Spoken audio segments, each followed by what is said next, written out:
prince. Naalala ni Sang ang mga kaganapan na nangyari sa Yangtze River. Hindi pa rin niya makalimutan ang araw na nawala siya kay Shakyan at Zhu. Humingi ng paumanhin si Shakyan kay Sang at sinabing dapat silang bumalik sa lalong madaling panahon. Sumagot si Sang, na dapat siyang maging mapagpasalamat kay Shakyan para sa lahat at pag-uusapan nila ito mamaya.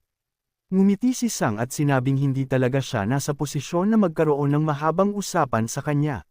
Nais niya kay Shakyan ng isang mahusay na pahinga.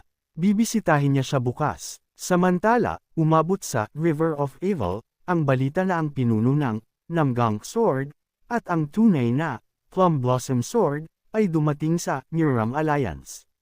Hindi naintindihan ng pinuno ng River of Evil, kung sino ba talaga ang lalaking ito. Hindi rin niya maunawaan ang katotohanan na siya ay 18 pa lamang, at tila ang Wasan faction, ay nakakuha ng isang lalaki na may talento at may isang hindi pangkaraniwang talento. Pagkatapos ay nagpa siya ang pinuno na isang gantimpala ang dapat ilagay sa kanyang ulo. Nalaman din ng pinuno na natalo si Han sa labanan kay Shakyan. Naisip ng pinuno na si Han ay isang tunay na idiot dahil kahit napagod na siya, hindi niya dapat ibinaliwala ang kanyang bantay. Itinuring ng pinuno na isang tunay na kahihiyan na nabigo silang makuha ang Sacred Scripture of Blood. Siya ay pinayapa lamang ng katotohanan na ang lahat ng tatlong factions ay nagdusa ng mga pagkalugi. Napansin niya na ang mga bagay ay tila kumalma sa loob ng ilang sandali. Dapat niyang samantalahin ang pagkakataong ito upang lumipat sa likod ng Lightning Renegade at Neo Sword factions. Sa panahong ito, iniulat din ng Demon Temple na sinunog ng tunay na Plum Blossom Sword ang Blood Scripture sa abo. Pagdinig nito, tinanong ng pinuno sa kanyang mga subordinate kung inihanda na nila ang kanilang mga dying wishes. Inutusan niya na patayin si Shakyan sa anumang halaga. Sa panahong ito, dumating si Shakyan sa pulong ng Miram Alliance upang linawin ang lahat ng mga pangyayari. Sa Light Factions, ang karangalan at kahihiyan ay isang mahalagang aspeto. Kung ang isang faction ay nadungisan ang sarili nito, kung gayon anuman ang mangyari, dapat nitong harapin ang kahihiyan na ito mismo. Kung hindi niya ginawa, ang stigma of dishonor ay hahabol sa faction sa loob ng mga henerasyon. At ang Shaolin Monastery ay isang nagniningning na halimbawa nito. Ang kahihiyan ng Bloody Monk. Ang Shaolin Monastery ay kailangang kumuha ng responsibilidad at harapin ang bagay na ito. Ngunit kahit sila ay nabigo na mahuli ang Bloody Monk, at ang kaganapan na ito ay humabol sa monastery sa loob ng 4 na siglo. Iyon ang dahilan kung bakit ang Sacred Scripture of Blood ay lumitaw 400 taon mamaya. Ito ang tanging pagkakataon na mayroon ang Shaolin Monastery upang linisin ang sarili mula sa kahihiyan na humabol dito sa loob ng napakatagal na panahon. Ngunit sinunog ito ni Xiaon sa lupa. Ipinaliwanag ni Wise Namong na ito ang kasalukuyang sitwasyon. Ngunit hindi sila narito upang sisihin si Shakyan, kaya hindi siya dapat mag-alala. Dahil ang kanyang aksyon ay hindi ganoon kasama, sinabi ng isa sa mga taong naruroon kay Shakyan na dapat ay nag-isip siya ng kaunti pa. Sumagot si Shakyan na naintindihan niya ang lahat at tinanggap ang sitwasyon. Biglang, ang Great Strategist ay bumaling sa kanya. Si Shakyan ay malapit nang makinig sa kanya nang maingat nang tanungin niya siya kung mag-iisip siya kung sinakal niya siya. Hiniling ni Shakyan sa kanya na kumalma ng kaunti. Nagalit ang strategist at nagsimulang sumigaw na hindi lamang ang kanyang kaibigan ang nagpapahirap sa kanya sa huling mga taon ng kanyang buhay, kundi ang maliit na bastardo na ito ay sinusubukan din na sirain siya. Hiniling ni Shakyan kay G. Strategist na kumalma dahil kailangan niyang alagaan ang kanyang kalusugan at hiniling sa kanya na iwanan na lang sa kanya. Biglang, isa pang tao ang naruroon na nagsabi kay Shakyan na tila nalilito siya tungkol sa isang bagay at na hindi nila. Siya dinala dito upang lutisin ang mga problema. At anuman ang mga formalities, gusto nila na ipaliwanag ni Shakyan ang sarili sa Wasan faction, at para sa kanila na kalmayan ang galit na Shaolin Monastery. Pagkatapos ay hindi na kinaya ni Shakyan at sinabing mayroon siyang ideya. Hiniling ni G. Naming sa lahat na kumalma sa loob ng 1 minuto dahil dapat ay makinig man lang sila sa lalaki. Nagpatuloy si Shakian na ang bagay ay hindi niya ito masabi dito. Nagalit palalo ang mga taong naruroon at nagbanta na papatayin siya. Si G-Strategist ay sumugod kay Shakian, na nagsasabing papatayin niya siya dahil kailangan lang siyang bahagyang sakalin. Sinabi ni Namong kay Shakian na sila ay mapagparaya dahil kinilala nila ang kanyang merito, ngunit hindi dapat insultuhan sila ni Shakian. Sa panahong iyon, hindi naintindihan ni Shakian kung ano ang gagawin dahil nakita niya ito at naghanda ng isang solusyon. Ngunit hindi mo ito masabi sa publiko. Naisip ni Shakian kung paano sila kumbansihin. Ang silid ay nakamamatay na tahimik maliban sa mga banta ni G. Strategist, syempre, biglang, ang pinuno ng Murm Alliance, ay bumaling kay Shakian at inutusan siyang tumingin sa kanyang mga mata. Ginawa ito ni Shakian. Si Shakian ay literal na pinawisan mula sa katotohanan na sa harap niya ay ang Sincere Sword Namong, isa sa 10 Thrones of the Highest Heavens. Tanong ni Namong kay Shakian ng mahigpit kung mayroon siyang solusyon. Pagkatapos, tinipon ni Shakian ang lahat ng kanyang lakas at sumagot na mayroon siyang solusyon. Pagkatapos nito, ngumiti si Namong at sumagot na iyon ay sapat na kung gayon at ipagpapaliban niya ang pulong hanggang bukas. Nagulat si Shakian sa desisyon na ito. Nagpasya si Namong na dapat siyang maglakad-lakad kasama ang binata na ito. Sa panahon ng paglalakad, humingi ng paumanhin si Namong para kay G. Strategist dahil hindi siya ganito noong mas bata pa siya. Sumagot si Shakian na naintindihan niya iyon at naisip niya na katawa-tawa na sabihin niya iyon. Sa panahon ng kanilang paglalakad, hindi napansin ni Shakian kung paano sila napunta sa isang hindi pamilyar na lugar. Ipinaliwanag ni Namong na ang pagiging pinuno ay isang nakakapagod na trabaho at halos hindi siya makakuha ng tunay na pahinga kapag napakaraming tao sa paligid. Ipinaliwanag ni Naming na ang silungan ay hinabi gamit ang Art of Closed Allusions. Pagkatapos nito, idinagdag ni Naming na maswerte sila na si Shakian ay nasa panig ng Light Faction. Si Shakian ay napakarespeto, kaya sinabi sa kanya ni Namong na mayroon lamang isang matandang lalaki sa harap niya. Ngayon, sapat na ang pag-aalala at dapat silang magsimula sa negosyo. Matapos ang mga salitang ito, bumaling si Naming kay Shakian at sinabing bago sila magsimula, dapat muna nilang tingnan kung ano ang ginawa ni Shakian. Hindi naintindihan ng lalaki kung ano ang nangyayari. Ginamit ni Naming ang isang teknik kay Shakian na nagsasabing mayroon siyang magandang espada. Sumagot si Shakian sa pamamagitan ng paggamit ng isang invisible sword aura. Tinanong ni Naming si Shakian kung nagulat siya. Tinanong ni Shakian kung ano ang inaasahan ng matandang lalaki mula sa kanya. Ngumiti si Namong at sumagot na inaasahan niya ang lakas na itinatago ng binata. Tiningnan siya ni Shakian at sinabing hindi niya planong itago ito mula sa kanya. Pagkatapos ay tinanong ni Namong ang binata kung naintindihan niya kung gaano siya nagulat nang makita siya. Nagpatuloy sila sa pakikipaglaban at ginamit ni Namgang ang Technique of Endless Step. Ang Endless Step ay isang hindi mahuhulaan na footwork na siyang kakanyahan ng patuloy na pagbabago. Alam ni Shakian na walang saysay ang panunood ng kanyang mga hakbang. Dapat siyang tumuon sa pagharang sa kanyang mga pag-atake. Nagulat si Namong na alam ni Shakian kung paano tumugon sa Endless Step. Kaya naman ang susunod na teknik mula sa kanya ay mas malakas. Nagpatuloy sila sa kanilang laban at hindi naniwala si Namong na lalabanan niya ang isang kalaban na katumbas niya sa lakas. Matapos makaligtaan ng ilang beses, nagalit pa si Namong dahil sa loob ng ilang taon ng magkakasunod, hindi siya nakakita ng isang kalaban na karapat-dapat na labanan siya. Hindi naniwala si Namong na kaya ni Shakian na iwasan ang 19 Steps Infinity Technique. Bumagsak si Shakian sa lupa at sinabing tila siya ay medyo tamad sa pag-aaral nito bilang isang libangan. Ang mga iniisip ni Shakian ay siya ay isang sincere sword. Gayunpaman, tinutulak lamang niya siya pabalik sa hand-to-hand combat. Sinabi ni Naming kay Shakian na huwag siyang magpalinlang dahil ang mga techniques na ito ay may parehong halaga sa kanyang mga kasanayan sa martial arts. Ang labanan ay tumagal ng mahigit kalahating oras. Alam ni Shakian na kung magre-relax siya sa isang segundo, patay na siya.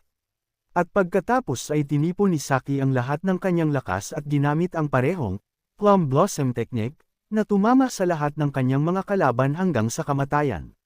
Gayunpaman, sa isang pagindayog ng kanyang espada, hinaranggan ni Namong ang suntok at sinabi na naamoy niya ang mahinang amoy ng mga plum blossoms sa pamamagitan ng illusory and crumbling blade.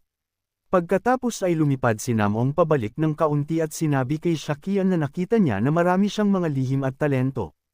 Pagkatapos ay sinabi ni Shakian na natalo siya. Nagtanong si Namong ng may pagtataka, talaga bang napakabilis?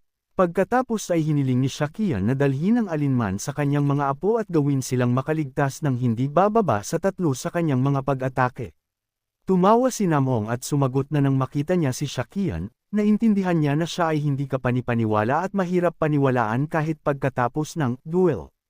Nakita ni Namong na naabot ni Shakian ang isang unlimited limit, sa kabila ng hindi pa siya 20 taong gulang. Isang hindi maisip na talento. Tiningnan ni Shakian nang malapitan si Namong at dumating sa conclusion na ang matandang lalaki na ito ay may isang karakter. Pagkatapos ay tinanong ni Namong si Shakian kung interesado siyang makilala ang kanyang apo. Si Shakian na nakahiga sa sahig at pagod ay sumagot na hindi siya interesado.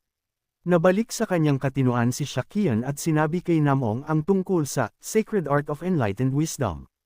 Hindi makapaniwala si Namong sa kanyang mga tainga dahil alam ni Namgang na ang Sacred Art of Enlightened Wisdom, ang High Art, na ito ng Shaolin Monastery, ay sikat sa pagiging nawala daan-daang taon na ang nakakaraan at dapat itong maging kasing halaga ng Method of Strengthening Muscles and Tendons, na hindi pa na-decipher. Tinanong ni Naming si Saki kung saan niya ito natagpuan. Sumagot ang lalaki na nakuha niya ito sa Valley of Poisonous Blood. Mas nagulat si Namgang dahil alam niya na ang Valley of Poisonous Blood ay matatagpuan sa I.O. Mountains. Sinabi ni Namong na naintindihan niya na ginamit ni Shakian ang immunity to thousands of poisons.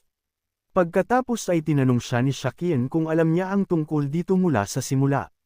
Sumagot si Namgang na ang mundo ay puno ng mga tsismis at maraming mga saksi. Hindi magiging mahirap na malaman. Sa panahong ito, lumapit si G. Strategist sa kanila at sinabi kay Shakian na naisip niyang ang lalaki ay isang empty-headed idiot, ngunit tila kabaligtaran. Humingi din siya ng paumanhin sa kanya para sa pagnanais na sakalin siya. Sumagot si Shakian na naintindihan niya ang lahat ngunit hiniling kay G. Strategist na ilaan ang kanyang mga nerbiyos dahil ito ay talagang masama para sa kanyang kalusugan. Tiningnan siya ng strategist ng kakaiba at tinanong kung si Shakian ay nagpapahiwatig sa kanyang kamatayan. Gayun din, sinabi ng strategist kay Shakian na iwanan ang iba pang mga matatanda sa kanya at haharapin niya ang mga ito. Pinagpasalamatan siya ng lalaki para doon. Gayunpaman, ang dialogo sa pagitan ni Shakian at ng strategist ay hindi nagtapos doon. Tinanong ng matandang lalaki ang binata kung kumusta ang kanyang apo, ang stupid boy Zhu. Ngumiti si Shakian ng malawak hanggat maaari at sumagot na siya ay maayos. Pagkatapos ay hiniling ng strategist kay Shakian na sabihin kay Zhu na lumaki ng mabilis at magsimulang matuto ng isang bagay na kapakipakinabang. Tinanong ni Shakian kung mayroon pa bang ibang gusto si G. Strategist na ipasa sa kanyang apo. Gayunpaman, sumagot siya na iyon ay lahat.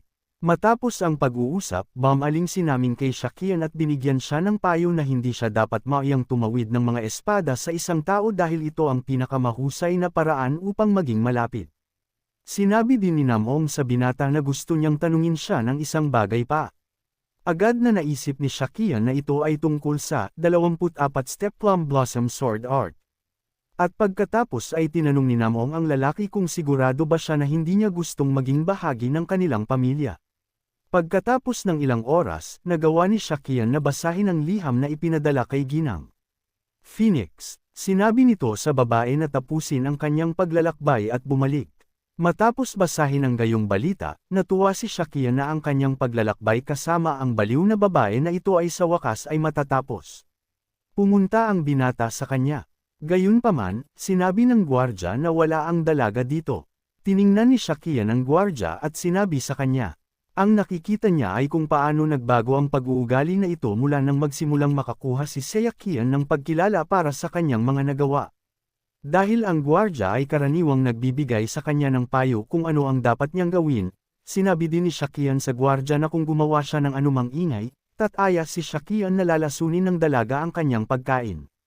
Tinanong ng gwardya kung seryoso si Shakian sa sinabi niya. Sa kanyang ulo, alam ni Shakian na hindi gagawin ni Phoenix ang ganoong bagay. Gayunpaman, sinabi niya sa gwardya na hindi nakakagulat na madalas silang tumatakbo sa banyo.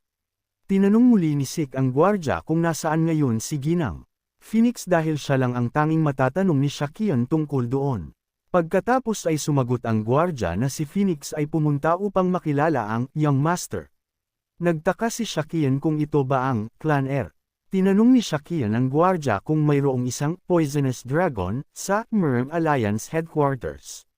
Sinabi ng gwardya kay Sikian na hindi niya siya papayuhan na makilala si Miss Phoenix. Ngayon ay pinagpasalamatan ng binata ang gwardya para sa payo. Nagpatuloy si Sakhan sa kanyang daan at sa daan ay tinanong ang mga batang babae kung alam nila kung nasaan si Lady Phoenix. Gayunpaman, hindi sumagot ang mga batang babae. Pagkatapos ay lumapit si Shakian sa Poisonous Manor at napansin si Ginang doon. Ngunit hindi naintindihan ng lalaki kung ano ang ginagawa niya doon. Nag-alinlangan si Sik sa loob ng mahabang panahon at nagpasya na mas mabuti para sa kanya na bumalik. Gayunpaman, biglang bumaling si Phoenix at sinabing bumalik na rin siya. Tiningnan ni Shakian ang artifact ring at hiniling sa babae na huwag itong mawala. Sumagot si Phoenix na naalala niya ito. Dumating ang taglamig at bumalik si Shakian sa Hoizon. Bago siya makapasok, agad siyang tinawag. Sinak iyon. Sinabi ng babae na matagal na silang hindi nagkita at naisip niya na nabigo siyang tuparin ang kanyang pangako sa simula. Hindi naintindihan ni Shakian kung ano ang ibig sabihin ng babae. Gayunpaman, pagkatapos ay naalala niya na nangako siyang makita siya sa loob ng 1 taon. Humingi ng paumanhin si Saki sa NK. Tinanong ng babae kung para saan siya humihingi ng paumanhin. Sumagot ang lalaki na tila sinira niya ang isang pangako. Ngumiti si Nak at sinabi sa binata na hindi ito kasalanan niya. Pagkatapos ay tinanong ni Shakian kung nasaan na ngayon ang kanyang mastery. Dinala ng babae si Seyakian papasok. Pumasok si Shakian sa silid at sinabi sa kanyang master na sana ay nasa mabuti siyang kalusugan. Hindi inaasahan ng master ang kanyang paglitaw at hiniling sa kanya na huwag mag-alala tungkol sa kanya dahil tiyak na pagod siya sa daan at walang kailangang yumuko ng ganoon. Sinabi ni Shakian sa master na nakikita niya siya sa unang pagkakataon sa taong ito at paano siya magpapakita ng ganoong kawalang galang. Nagbuntong hininga ang master at sinabing hindi siya komportable sa mga formalities na ito at hiniling sa lalaki na ilaan siya. Sinabi ni master kay Saki na narinig niya ang mga kwento tungkol sa kanya at ipinagmamalaki niya siya. Ang master, gaya ng dati ay lumapit sa lalaki. Inilagay ang kanyang kamay sa kanyang ulo at sinabing nakita niya na lumaki siya ng kaunti sa nakaraang taon. Ngumiti si Shakian at sumagot na siya ay nasa kanyang growing period. Samantala, sa pulong, lahat ay nagtatanong sa pinuno kung ano ang nangyari at kung mayroong pagkakaiba sa pagitan ng sinabi ng binata at kung ano ang alam nila. Sumagot ang pinuno na wala. Siya ay simpleng mausisa kung gaano kahanga-hanga ang kanyang mga kasanayan sa ganoong murang edad. Idinagdag din ng pinuno na dapat niya siyang makilala muli mamaya. Pagkatapos ng ilang oras, dumating si Shakian sa pinuno. Batiin nila ang isa't isa at sinabi ng pinuno na hindi na kailangang maging masyadong matigas dahil hindi niya siya ay interrogate. Sinabi ng pinuno sa binata na alam niyang si Shakian ay isang hindi pangkaraniwang bata, ngunit hindi niya nakita na mayroon siyang napakaraming potensyal na nakatago sa loob niya. Isang unlimited limit sa edad na ito. Hindi man lang makapaniwala ang pinuno nang makita niya si Shakian. Naisip ng binata sa panahong ito na mabuti na hindi siya mula sa Purple Dawn Divine Art. Ang stealth ng art na ito ay mas mahusay kaysa sa naisip niya. Tinanong ng pinuno ang binata kung kailan niya nagawang maabot ang unlimited limit. Sinabi ni Shakian na maswerte siya 6 na buwan na ang nakakaraan at naabot niya ito habang siya ay nasa landas upang maging isang saint. Sumagot ang pinuno na hindi ito kapanipaniwala dahil ang swerte ay isang bagay na maaari lamang maranasan ng isang beses sa buhay.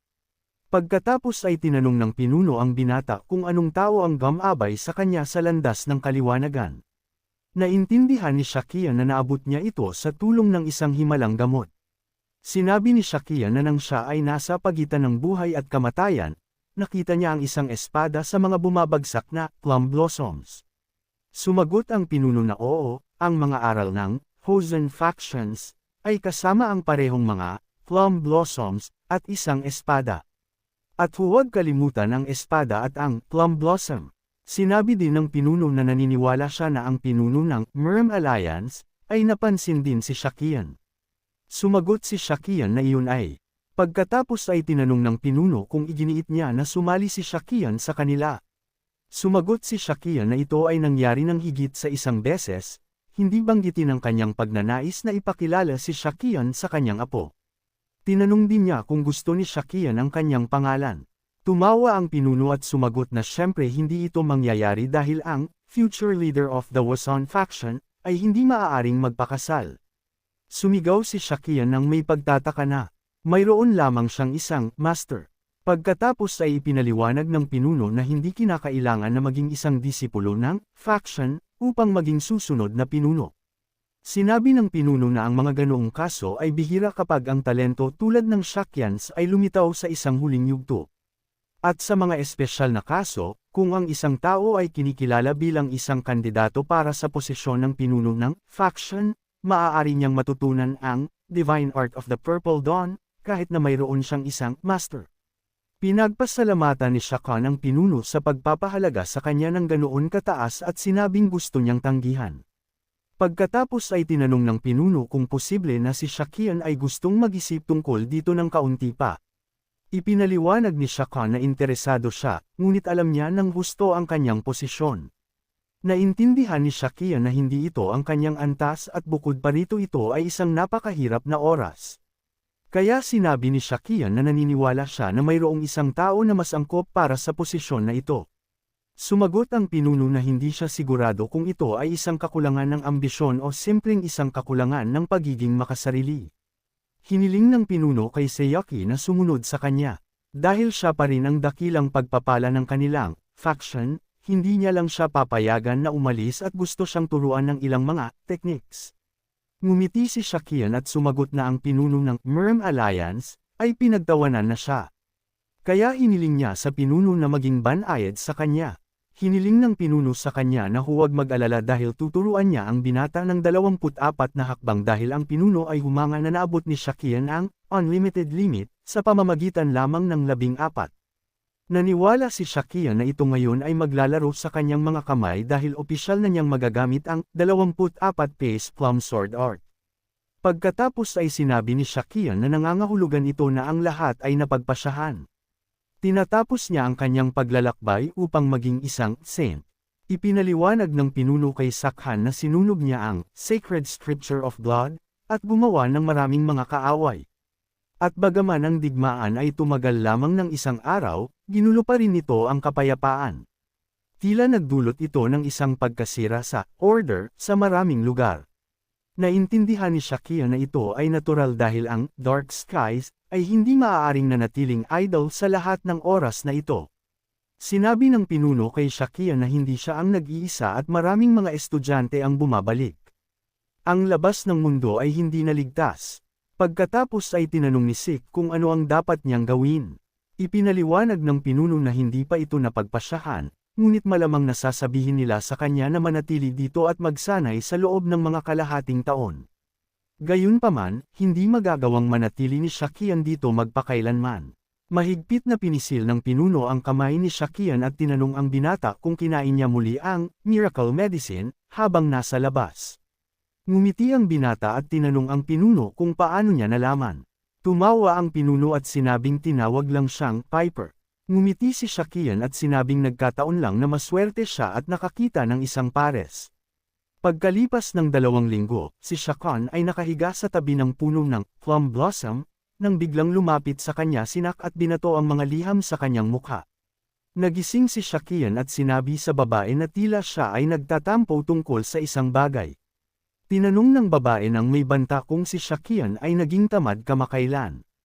Sumagot si Shakian na maipagmamalaki niyang sabihin na siya ay naging masipag sa buong buhay niya. Nagpasya lang siyang magpahinga ng kaunti. Sinilip ni Sai Okon ang liham at napagtanto na ang Sword Demon at ang kanyang anak na babae ay tila nagsisimula ng maayos at nakipag-ugnayan ng gobyerno sa kanya tulad ng naisip niya. Biglang napansin ni Shakian ang isang liham mula sa Merm Alliance. Sa liham, pinuri ng pinuno ang kanyang apo at sinabing hindi niya ito isinusulat dahil siya ay kanyang apo. Sinabi ni Shaken ng malakas na ang matandang lalaki ay malinaw na nag-o-overdo. Tiningnan siya ni Nak muli at tinanong kung ano ang scrunched up face na iyon. Ipinaliwanag ni Shakian na ito ay isang wedding proposal lamang at tila sinusubukan niyang ipakilala ito sa bawat babae sa Namong clan. Hindi naintindihan ni Shakian kung ano ang mali sa ekspresyon ni Nak. Kaya, tinanong niya sa kanya kung nag-aalala siya na mawala siya. Sumigaw ang babae sa takot na syempre hindi. At paano man lang may isip ni Shakian ang ganoong bagay. Humingi ng paumanhin si Saki. Gayunpaman, hindi siya bobo at naisip na hindi ito ganoon kasama dahil ito ay isang bagay na hindi man lang niya mapang-arap sa buhay na ito. Talagang nagbago ang mga bagay. Sinabi ni Nak kay Shakian na kung patuloy siyang titingin sa kanya ng ganoon, siya ay. Biglang, pinutol siya ni Shakian at tinanong kung gusto niyang magsanay. Bigla, ang master ng babae na si Nak ay lumitaw mula sa kung saan. Natakot si Shakian. Tinanong siya ng master kung nakakita ba siya ng multo. Agad na humingi ng paumanhin si Shakian sa master para sa pagpapakita ng kawalang galang. Sinabi ng master na panandalian lamang niya siyang nakita sa palasyo noong huli, at matagal na silang hindi nagkita ng personal. Hindi naintindihan ni Shakian kung nagpapahiwatig ang master na papatayin niya siya kung nagkita sila ng personal. Sa panahong iyon, sinabi ng master kay Sayaki na hindi siya nangangagat. Pagkatapos ay tinanong siya ni Shakian kung bakit siya naruroon. Nagsimulang sabihin ni Master na tulad ng alam na ni Shakian, ang kanyang apo ay may hindi kapanipaniwala na talento. At kahit na lumaban siya sa mga Plum Blossom Swordsman, karamihan sa kanila ay natatalo sa loob ng 100 segundo. At walang sinuman sa kanyang henerasyon ang maaaring tumugma sa kanya, lalo na ang manalo. Na nangangahulog ang gusto ng master na si Sai Aiken ay maging partner niya habang sila ay nasa faction. Sumagot si Shakian na wala siyang pagtutol at tinanong muli kung sigurado ba ang master na gusto niyang si Shakian iyon. Tiningnan ng master nang may banta ang lalaki at tinanong kung tinatanong niya talaga ang kanyang pananaw. Kinuha ito ng master bilang pahintulot. Iniisip ni Sik sa panahong ito na gagamitin din niya ang pagkakataong ito upang turuan si Nak ng ilang mga galaw.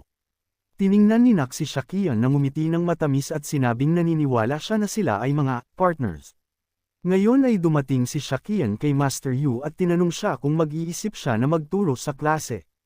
Nagulat ang master. Sinabi niya sa lalaki na pinapahiya siya nito at ano ang maaari niyang ituro sa kanya kapag siya ay nakahihigit sa kanya sa antas.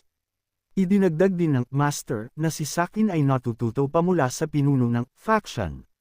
Pagkatapos ay nagsimulang sabihin ni Sakin na kung ang pinuno ay ang pinakamahusay na martial artist sa faction, kung gayon siya ang pinakamahusay sa buong mundo. At kung hindi siya matututo mula sa kanyang master, dahil kailangan niyang matuto mula sa pinuno, kung gayon mas gugustuhin niyang pumunta at tumanggi. Ngumiti ang master, at tinawag siyang isang tuso na tao. Pagkatapos nito, sinabi ng master na ito ay sulit na subukan at tinanong si Shakian kung alam niya ang mga kondisyon. Sumagot ang lalaki na alam niya at muli ang parehong rock climbing training. Sa panahon ng pagsasanay, sinabi ng master kay Shakian na hindi siya makapaniwala kung gaano siya lumaki at naaalala pa niya na nakatayo doon at nakatingin sa kanya.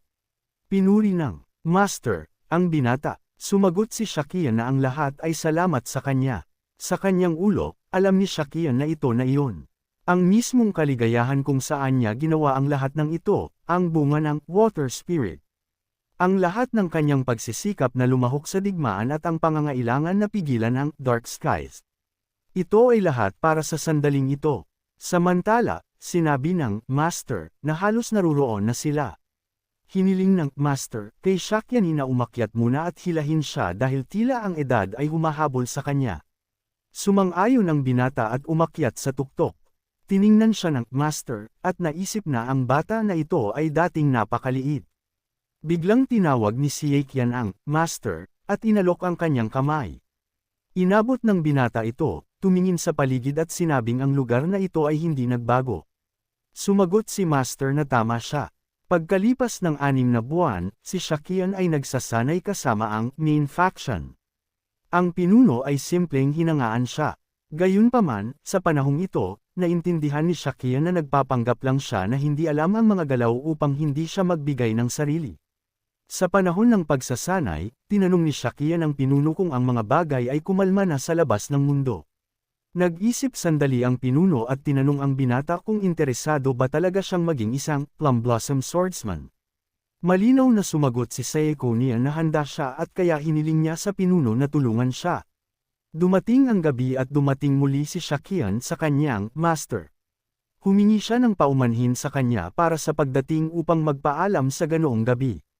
Sinabi ng master sa kanya na walang kailangang mag-alala dahil hindi pa siya ganoon katanda. Ngunit sa edad, ang kanyang pagtulog ay nagiging mas maikli. Sinabi ni Master kay Shakian na gusto niya siyang bigyan ng payo, ngunit nakikita niya na tila hindi ito nakakatulong dahil hindi ito ang unang pagkakataon na umalis si Shakian. Pinagpasalamatan ng binata ang kanyang Master. Nagpatuloy ang Master na hindi banggitin na sa oras na ito hindi siya pupunta ng nag-iisa. Nagulat ito kay Shakian. Tumingin sa likod ang binata at nakita si Nak sa harap niya. Ngumiti ang babae ng matamis at sinabing hindi niya gusto na abalahin siya. Pinagpasalamatan ni Saki ang babae sa pagpunta upang ihatid siya. Gayunpaman, sumagot si Nak na siya ay naruroon upang tuparin ang kanyang pangako. Hindi naintindihan ni Shakian kung anong pangako ang sinasabi niya. Sa panahong iyon, sinabi ng Master na matutulog na siya at natutuwa siya na hindi siya nag-iisa. Ngayon, naintindihan ni Shakian na sa pamamagitan nito, ang Master ay nangangahulugang si Nak ay sasama sa kanya. Sinabi ni Nak kay Shakian na huwag mag-alala dahil mayroon siyang pahintulot. Sumigaw si Shakian pagkatapos ng Master na ito ay isang uri ng demonic art of an action. Kumaway ang Master ng palm at hiniling sa kanya na huwag itong tawagin ng ganoon. Pagkatapos ay tinanong ng Master si Saki kung okay ba siya sa katotohanan na hindi man lang sila nagpaalam. Biglang lumitaw ang Master ng babae na si Nak at sumagot na tila ganoon. Si Masterio ay bumaling sa Master at sinabing hindi pa huli ang lahat upang magpaalam sa kanila. Binalikan niya siya at sumagot na ginawa niya iyon kahapon. Sa daan, tinanong ni Nak kay Sakan kung saan sila pupunta. Sumagot ang lalaki na pupunta sila sa Valley of Ghosts. Natakot si Nak at tinanong si Saki kung seryoso ba siya sa parehong Valley kung saan nakatira ang grupo ng mga mamamatay tao. Ang Valley of Ghosts, isang komunidad na binubuo lamang ng mga mamamatay tao. Walang nakakaalam ng katotohanan tungkol sa kanila at ang mga sumusubok na malaman ay nagtatapos ng patay at hindi masabi ang anumang bagay. Hindi sila nabibigo sa kanilang mga misyon at pinananatili nila ang kanilang mga utos na ganap na lihim. At kaya sa kabila ng kanilang mga absurd prices, at ang katotohanan na sila ay isang napakaduda na grupo, sila ay sikat sa loob ng 200 taon sa mga taong nangangailangan ng maruming trabaho na gawin para sa kanila. Tinanong ni NK si Shakian kung bakit sila pupunta doon at kung alam ba niya ang daan doon. Sumagot ang lalaki na alam niya. Sa panahong ito, iniisip lamang ni Saki ang tungkol sa ghostly divine art, dahil kung sino man ang makakuha nito ay mamumuno sa Ghost Valley. Naalala ni Saekonian kung ano ang sinabi ng pinuno ng Dark Heavens sa hinaharap. Ito ay isang pagkabigla sa lahat na ang Ghost Valley, na kilala bilang isang neutral na grupo ay kumampi sa pinuno ng Dark Heavens. Ang mga normal na assassins ay gumagalaw na parang mga anino habang ang mga Ghost Valley assassins ay wala man lang. Sila ay nasa lahat ng dako at wala sa parehong oras. Ang katotohanan na mayroon siyang pinakamahusay na mga assassins sa mundo sa kanyang panig ay lalo pang nagpahirap sa mga bagay. Alam ni Saki na kailangan niyang pigilan ang Dark Heaven faction na kontrolin ang Ghost Valley. Sa kabutihang palad, mayroon siyang Ghost Divine Art. Samantala, sumisigaw si Nak sa Sakan at tinatanong kung nakikinig ba siya sa kanya. Hiniling ng lalaki sa kanya na kumalma at nangako na ipapaliwanag niya ang lahat mamaya. Tinanong ni Shakian kay Nak kung alam ba niya na bumisita siya sa Tang Clan noong nakaraang taon. Ngumiti ang babae ng masama at sumagot na narinig niya na binigyan siya ng palayaw ng isang stupid phoenix noon.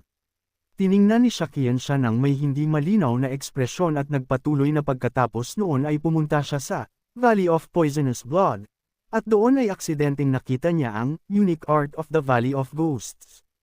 Kaya nagplano siyang ibigay ito sa kanila at humingi ng tulong. Naisip ni Nak na ang lahat ay walang kabuluhan na natagpuan ni Shakian ang Unique Art of the Ghost Valley ng simple at sa pamamagitan ng pagkakataon. Hiniling ni Shakian na huwag siyang putulin dahil sasabihin niya sa kanya ang isang bagay na napakahalaga. Pagkatapos ay sinabi ng babae na upang buod ito, sa paanuman si Sakno ay nakatagpo ng isang mapanganib na lihim na organisasyon na sinusubukang makuha ang Merm at sa paanuman ay nagawa niyang malaman ang tungkol sa kanilang mga plano at ngayon ay sinusubukan niyang pigilan sila. Ito ay lahat ay hindi maisip. Sumagot si Shakian na tama iyon at isa sa mga plano na iyon ay ang kontrolin ang Ghost Valley, gamit ang Unique Art na binanggit niya. At kaya sinusubukan niyang kumuha ng inisyatiba. Pagkatapos ay tiningnan ni Nak ang mga mata ni Shakian at sinabing sa totoo lang ay nahihirapan siyang maniwala dahil hindi lang niya masabi sa kanya ang isang conspiracy theory, at asahan na maniniwala siya. Sumagot si Shakian na naintindihan niya iyon. Pagkatapos ay tinanong ni Nak kung alam ng mga faction elders. Sumagot si Shakian na walang sino man ang nakakaalam at na siya ang unang tao na sinabi niya. Sinabi ni Nak kay Shakian na ligtas na ipagpalagay na naniniwala siya sa kanya at tinanong kung bakit hindi niya ito tinalakay sa iba pa dahil hindi lamang ito isang bagay para sa kanilang henerasyon. Sumagot si Shakian na mayroon silang mga especially iya hindi lamang sa West kundi sa lahat ng light dark, at maging sa demonic factions, at kahit nasabihin sa kanila ni Shakian ay halata na hindi sila maniniwala sa kanya at kung ang alinman sa mga ito ay lumabas, siya ay magiging sagulo at alam ni AK na kailangan niya itong panatilihing lihim ngayon din. Sinabi din niya na si Shakian ay nagsasalita tungkol sa Wasan faction student dito na nakatanggap ng Special Art of the Assassination Group na alam na ang lahat ng ito ay isang seryosong krimen. Sumagot si Shakian na naintindihan niya, ngunit ito ay isang unforeseen situation na may kinalaman sa pagliligtas ng Merm. Tinanong muli ni Shakian ang babae kung naniniwala siya sa kanya. Sumagot ang babae na kalahati lang ang paniniwala niya. Ngumiti si Shakian at sinabing mas higit pa iyon sa inaasahan niya. Sinabi ng babae na kakaiba din na ang Special Art of the Ghost Valley ay nasa Poisonous Blood Valley.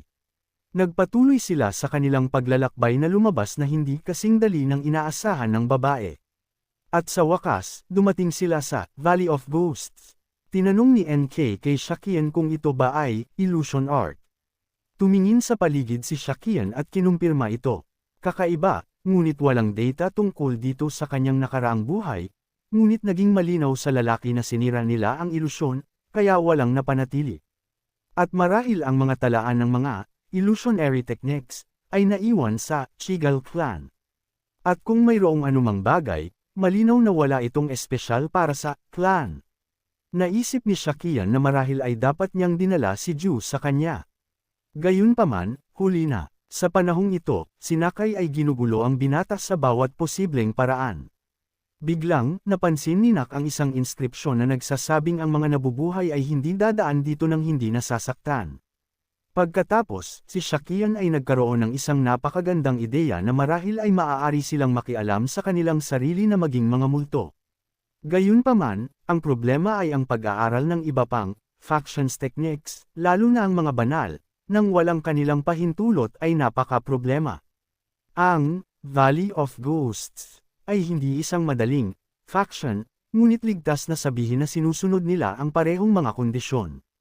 Alam ni Shakian na narito siya para sa Ghost Valley, hindi para sa kanilang divine art, at hindi niya narinig na ginagamit ng pinuno ng Dark Heavens ang kanilang mga techniques.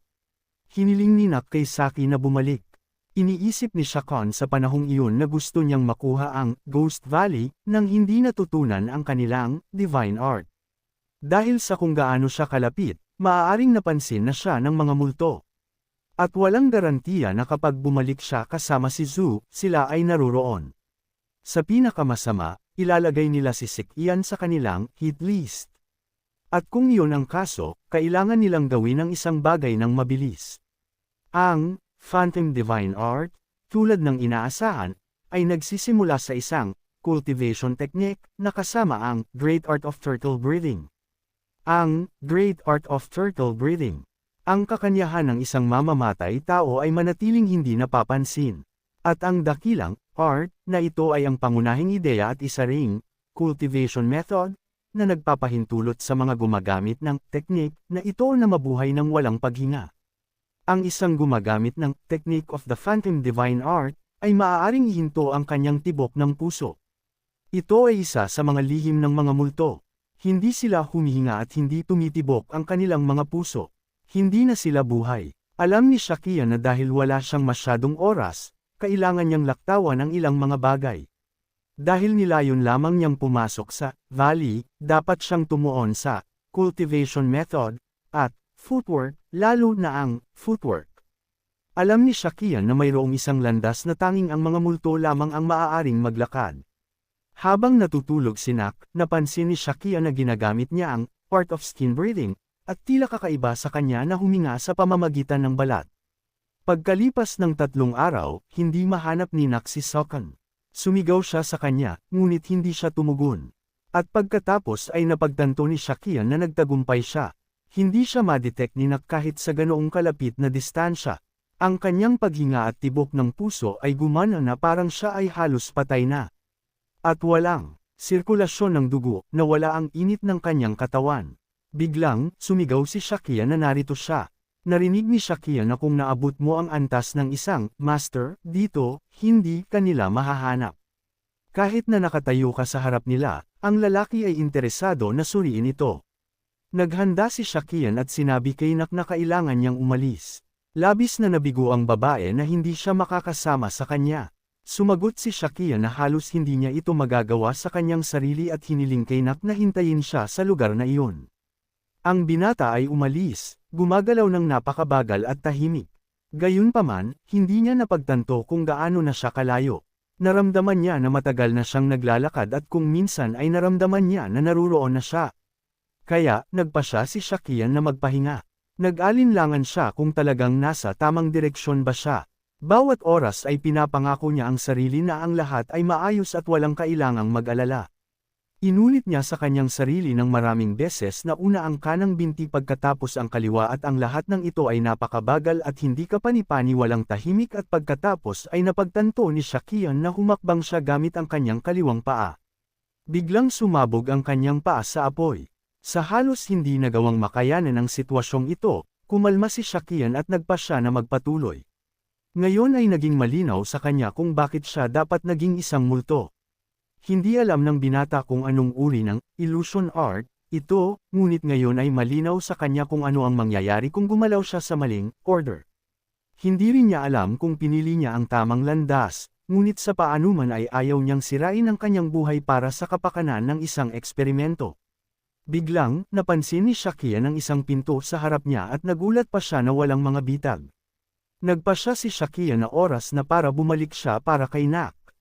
Natatakot ang babae na pumunta sa Ghost Valley, ngunit nangako si Shakia na ang lahat ay magiging maayos.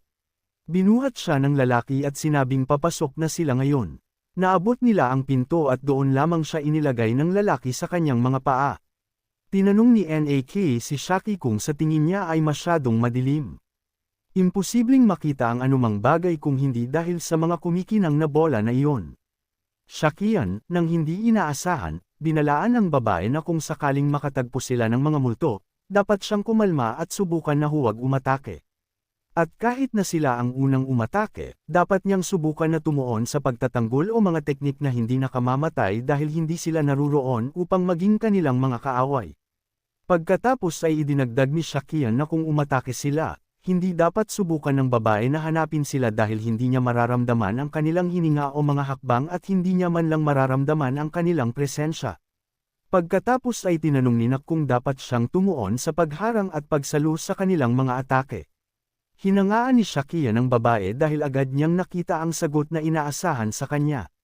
Gustong subukan ni Shakia na makipag-usap sa kanila bago sila makipaglaban, Ngunit kung isa sa alang-alang na sila ay mga mamamatay tao na umaasa sa pag-ambush upang manalo, hindi iyon isang opsyon. Sigurado si Shakia na susubukan nilang mag-sneak attack sa kanila kapag nakita nila sila, kaya dapat silang maging maingat. Nagpatuloy sila sa kanilang daan nang biglang may narinig na boses. Tinanong ni Nak si Shakian kung narinig niya ito. Sumagot ang lalaki na narinig din niya ito, at tila nasa layong mga 15 metro. Hiniling ni Shakian kay Nak na tiyakin na wala siyang ginagawang ingay at burahin ang kanyang presensya. Dahil alam ni Shakian na hindi niya alam kung gaano nila kayang lokohin ang mga multo, ngunit ito ay mas mahusay kaysa sa wala. Tumingin si Shakian sa pinto at nakita ang mga multo na naglalaban sa isa't isa. Hindi niya naintindihan kung ano ang nangyayari dito. Hindi rin sigurado si Shakian kung lahat sila ay mga multo. Nag-aalinlangan siya kung dapat niya silang tulungan o hindi makisali. Nang hindi inaasahan, nag-alok si Nak na tulungan sila dahil ang kanilang plano ay maging mga kaalyado ng Ghost Valley, at kailangan nilang gawin ito. Tiningnan ng mas malapitan ni Saki at sinabing ang mga baliw na iyon ay halatang mga kaaway. Si Shakian at NK ay nagmadaling tumulong. Sa panahon ng labanan, sinigawan ni Nak si Shakian na ang mga taong ito ay hindi madaling harapin. Pinayuhan siya ni Shakian na tumuon sa pagtatanggol kung siya ay nasa problema. Sinabi ni Shakian sa isa sa mga multo na dumating sila upang tumulong at umaasa siyang walang mga hindi pagkakaunawaan. Sumagot ang multo na gusto niyang makipag-usap pagkatapos ng laban. Lumaban ng maayos si Nak sa buong panahon nang biglang sumigaw si Shakian sa kanya na mayroong isang atake mula sa likuran. Nagbilang si Nak sa oras at tinalo ang kanyang kalaban. Pinagpasalamatan ng isa sa mga multo si Nak. Sa panahong iyon, hindi naintindihan ni Saki kung ano ang nangyayari dahil hindi kailanman naging ganoon ang mga multo. At kahit na may magligtas sa kanilang buhay, papatayin nila siya upang hindi mag-iwan ng mga saksi.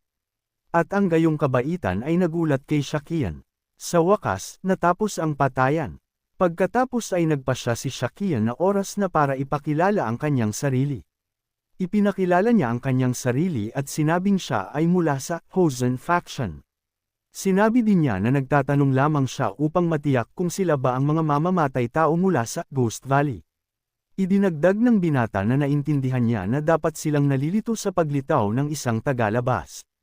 At una sa lahat, gusto niyang makipag-usap sa kanilang pinuno. Biglang, sumigaw ang isa sa mga multo na walang ganoong bagay. Hindi naintindihan ni Shakian kung paano ito nangyari. Pagkatapos ay sinabi ng multo na mayroon. Hindi malaman ni Shakian kung ano ang ibig sabihin nito o kung nangangahulugan ito na lahat sila ay pantay-pantay. Hindi niya alam ang tungkol sa iba pang mga multo, ngunit karaniwan ay may isang tao na nagsasalita, ang isang kumakatawan sa kanila, ang pinuno ng Ghost Valley. Nahulaan ni Shakian na tinatago nila siya. Pagkatapos ay bumaling si Shakian sa mga multo at humingi ng pahintulot na ipahayag ang kanyang sarili sa ibang paraan at tinanong niya kung mayroon bang isang tao na kumakatawan sa lugar na ito. Sumagot ang mga multo sa isang boses na mayroon. Tinanong ni Nak si Shakian nang may panunuya kung sila ba ay masyadong tapat. Pagkatapos ay sinabi ni Shakian sa mga multo na kung ganoon, maaari ba siyang makipag-usap sa taong iyon. Biglang, itinuro ng isa sa mga multo ang kanyang daliri sa isang bagay. Pagkatapos ay bumaling si Shakian at walang nakita sa likuran niya. Malinaw na itinuturo ng multo siya. Hindi makapaniwala si Shakian. Tinanong niya ang mga multo, ano ang pangalan ng pinuno ng Ghost Valley? Ang sagot ay katahimikan. Pagkatapos ay napagtanto ni Shakian ang lahat at naintindihan kung bakit hindi siya hinawakan ng mga multo sa panahon ng labanan at tinulungan pa sila. At pagkatapos ay sinabi ng multo ang kanyang pangalan. Tinanong ni Nak si Shakian kung ano ang nangyayari. Hiniling ni Shakian sa multo na sabihin sa kanya ang lahat ng alam nila tungkol sa Ghostly Divine Art. Sinabi ng multo na ito ang unang Divine Art of the Ghost Valley. Hindi ito masyadong naiiba sa Ghost Art, kasama ang cultivation methods, footwork, at mga teknik sa pagpatay. Sila ay magkatulad sa maraming paraan. Ngunit mayroong isang pangunahing pagkakaiba. Ito ay ang kakayahang mag-control. Walang multo ang pinahihintulutan na palayain ang sarili mula sa kontrol na ito. Hindi rin pinahihintulutan na magpakita ng puot o murderous intent laban sa controller. Dito naintindihan ni Shakian kung ano ang ibig sabihin nito. Ito ang dahilan kung bakit magically na naitama ang Valley of Ghosts. Sa sandaling namatay ang pinuno ng nakaraang buhay, tinanong ni Shakian kung sino ang pinuno ng Ghost Valley hanggang ngayon. Sumagot ang mga multo na ang nakaraang pinuno ay nagbalangkas ng isang protocol at sinusunod nila ito. Tinanong ni Shakian kung gaano nakatagal nilang sinusunod ang protocol na ito. Sumagot ang mga multo na 300 taon na. Pagkatapos ay tinanong ni Shakian kung ano ang ibig sabihin nito. Ang ghostly divine art ay nawala 300 taon na ang nakakaraan. Sumagot ang mga multo na hindi ito nawala. Dito hindi naintindihan ni Shakian ang anumang bagay. Sumagot ang mga multo na itinago ito ng nakaraang pinuno para sa mga susunod na henerasyon. Pagkatapos ay nagtapos si Shakian na alam ng pinuno ng Ghost Valley, ang Three-Eyed Ghost Thief. Gayunpaman, sumagot ang mga multo na hindi ito ang kaso. Ang Three-Eyed Phantom Thief ay ang pinuno ng Ghost Valley. Nagsimulang sumigaw si NK na hindi ito maaaring mangyari. Ang Three-Eyed Phantom Thief ay ang pinakamahusay na magnanakaw sa mundo. Natural, lahat ay nangangaso para sa kanya. Ang gobyerno, Mirim, at maging ang mga ordinaryong tao ay naghahangad ng kanyang kayamanan. Kailangan ng magnanakaw ng isang tagwan upang hindi siya masundan ng kanyang mga kaaway at maaari niyang bantayan sila dahil naniniwala siya na kung ang mga aksyon ng isang tao ay alam ng maaga, hindi sila matatalo o mahuhuli. Kaya naman nilikha ang Valley of Ghosts sa mga matataas na Master at Assassins na kilala bilang mga specters sa kanyang utos, nagawa niyang mang-alap ng mas maraming impormasyon hanggat kailangan niya. Ngayon ay naintindihan ni Shakian kung ano ang ibig sabihin ng tombstone na iyon na nagpapahiwatig ng third eye. Ang kaalaman ay nangangahulugang impormasyon. Ang kapangyarihan ay nangangahulugang malupit na lakas at tulong, at ang mga tao ay mga multo. Si Nak ay simpleng walang ekspresyon. Tinanong ni Shakian sa kanya kung ano ang nangyari. Sumagot ang babae na ang isang disipulo ng Hosen faction ay naging pinuno lang ng Ghost Valley, at nagtatanong pa rin siya kung ano ang nangyari. Sumagot si Shakian na siya mismo ay hindi umaasa nito. Iniisip ni Shakon sa panahong ito na sino ang makakaalam na ang tanging divine art of the Ghost Valley ay nagbibigay ng kapangyarihan ng ganap na kontrol sa mga multo. Si Nak ay may magkahalong damdamin tungkol sa hindi pagsasabi sa sinuman tungkol dito. Mabigat ang kanyang puso na kailangan niyang dalhin ang lihim sa kanyang libingan. Pinakalma ni Shakian ang babae at hiniling sa kanya na huwag mag-alala dahil hihiramin lamang nila ang kanilang kapangyarihan upang iligtas ang mundo. Ipinapaalala ni Nak kay Shakian na hindi pa rin siya lubos na naniniwala sa kanyang kwento.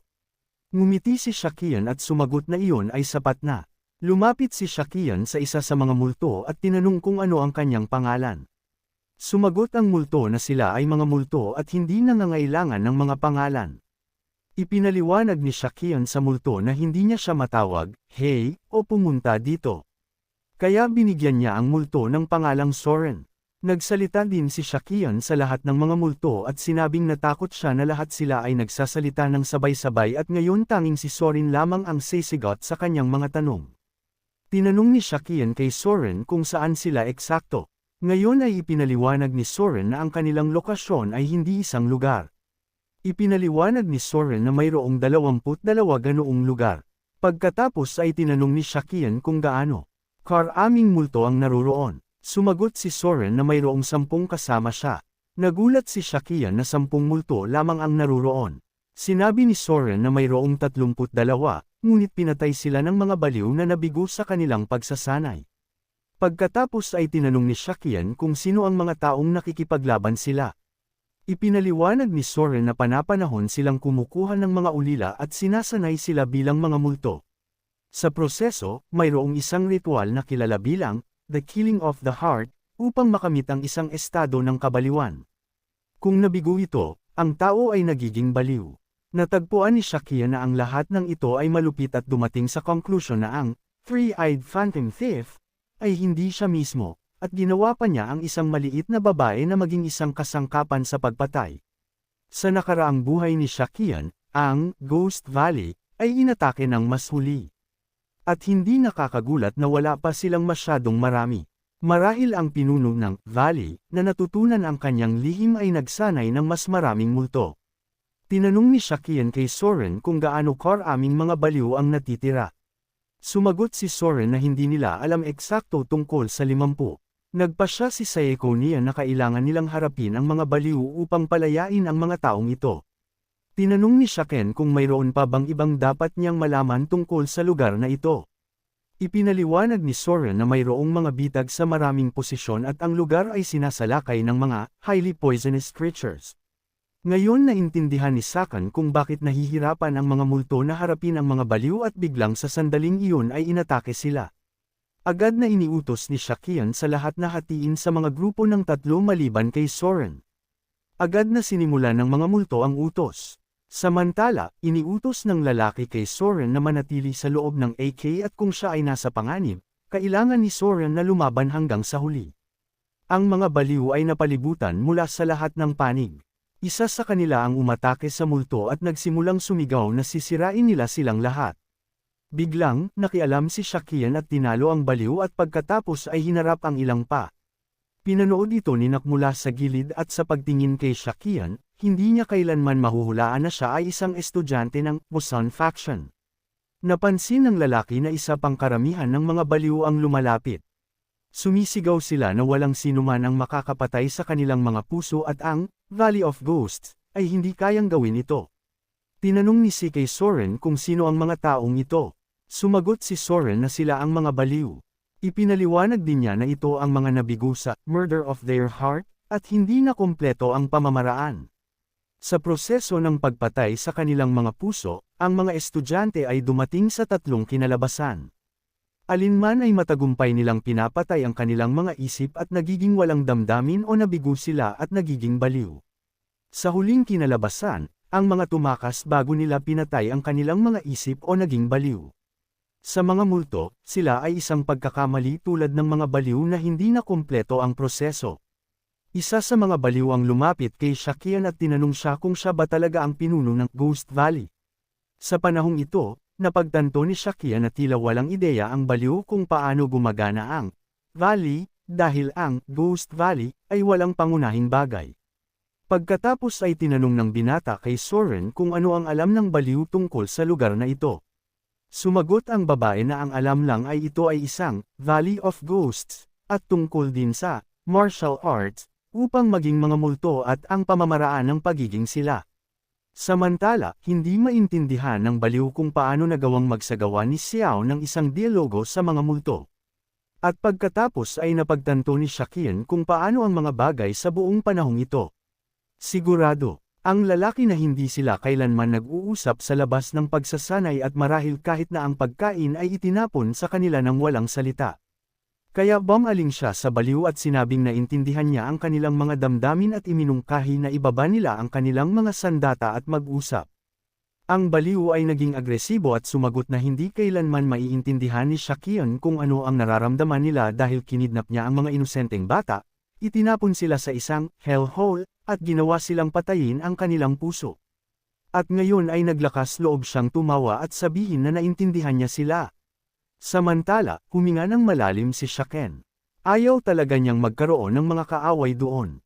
Kaya iniling ni Shakian sa baliw na kumalma at nagsimulang ipaliwanag na mayroong ilang hindi pagkakaunawaan dahil hindi niya ito ginawa ni Nak. Pagkatapos nito, ipinakilala ni Shakian ang kanyang sarili at sinabing siya ay mula sa Wasan faction. Hindi naniwala ang baliw at naghanda na umatake. Gayunpaman, iniutos ni Shakian sa kanila na huminto kaagad. Ang baliw ay umatras at tinanong ni Sakan ang pinuno sa kanyang pangalan. Sumagot ang baliw na ang kanyang pangalan ay Merayon. Pagkatapos nito, iniutos ni Shakian sa kanilang lahat na pumila sa harap niya. Nagalit ang mga baliw sa ginawa niya. Hindi nila maintindihan kung ano ang nangyayari. Sa panahong ito, idinagdag din ni Shakian na walang sinuman sa kanila ang dapat umatake sa kanya at sa kanyang nakababatang kapatid na si Nak. Humingi ng paumanhin ang lalaki sa pagkakaroon ng paggamit ng mga extreme measures, at sinabing marami silang dapat talakayin. At bago iyon, ipinakilala ni Shakian ang kanyang sarili muli at sinabing siya ay isang disipulo ng Wasan faction, at ang pinuno ng Ghost Valley. Halos hindi mapigil ng pinuno ng baliw ang kanyang sarili at sinabing nagsasalita si Shakian ng kompletong kalokohan. Sumagot si Shakian na maaari niya siyang utusan na patayin ang kanyang sarili at walang saysay ang pagsisinungaling. Sinabi din ng lalaki na talagang humihingi siya ng paumanhin na nangyari ito sa baliw at hindi nakakagulat kung bakit kinamumuhian nila ang Valley of Ghosts. At upang harapin ito, malamang na gusto ng mga baliw na maghiganti at sirain ang Ghost Valley. Ngunit hindi maaaring payagan ni Shakian iyon. Kailangan niya ang kanilang kapangyarihan upang iligtas ang Merm. Kaya gumawa ng isang alok si Shakian sa mga baliw. Inalok niya silang magtrabaho para sa kanya. Nagsimulang sumigaw ang pinuno na gagamitin lamang sila ni Shakian bilang mga kasangkapan tulad ng dati. Gayunpaman, hiniling ni Shakian na makinig sa kanya. Tiningnan ng lalaki ang bawat isa sa kanila ng maingat at sinabing bilang kapalit ay bibigyan niya sila ng kalayaan. Hindi man lang makakurap ang baliw sa pagkabigla. Ipinaliwanag ni Shakian na ngayon ay hindi na nila kailangang patayin ang kanilang mga puso at hanggat itinatago ng mga baliw ang ilang mga bagay na lihim, sila ay malayang pumunta sa kung saan man nila gusto. Sinabi din ng lalaki na kung minsan ay bibigyan niya sila ng mga gawain, ngunit maaari silang malayang tumanggi sa mga ito. At kung tatanggapin nila, sila ay gagantimpalaan ng naaayon. Hindi masabi ng pinuno kung nagbibiro si Shakian o nagsisinungaling lang. Ngunit alam niya ang isang bagay. Si Shakian ay may kapangyarihan na kontrolin sila. Pagkatapos ay tinanong ng pinuno si Shakian kung ano ang mangyayari kung tumanggi sila sa kanyang alok. Sumagot si Saiyakan na hindi niya sila papatayin, ngunit hindi niya sila papayagan na humadlang sa kanyang daan. Kaya kailangan niyang magpataw ng ilang mga paghihigpit sa baliw at iwanan sila sa valley. Sinabi din ng lalaki na hindi niya sila papayagan na patayin ang mga multo dahil kailangan niya ang kanilang kapangyarihan. Inutusan niya ang baliw na mag-isip ng mabuti tungkol sa kanyang mga salita. Pagkalipas ng 2 araw, sa wakas ay tinanggap ng baliw ang alok ni Shakian. Natuwa ang lalaki at hiniling na makipag-ugnayan sa kanya ng hindi formal. Gayunpaman, sinabi ng pinuno na tinanggap nila ang maruming alok na ito dahil wala silang pagpipilian at hindi dahil nagpapasalamat sila sa kanya. Like, comment, share, and subscribe naman dyan mga ito. Maraming salamat po.